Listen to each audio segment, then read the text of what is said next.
I've met with MBZ in the Emirates.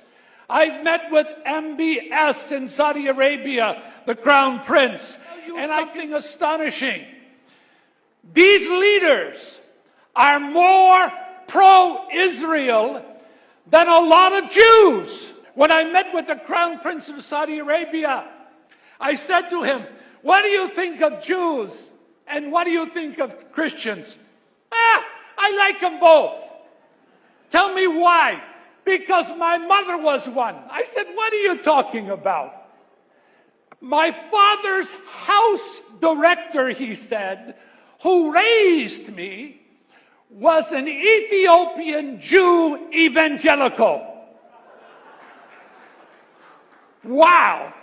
Now I can tell you this, in 2.5 hours, the stuff that I heard from the Crown Prince was so astonishing towards Israel that I had to brief the White House and the Prime Minister.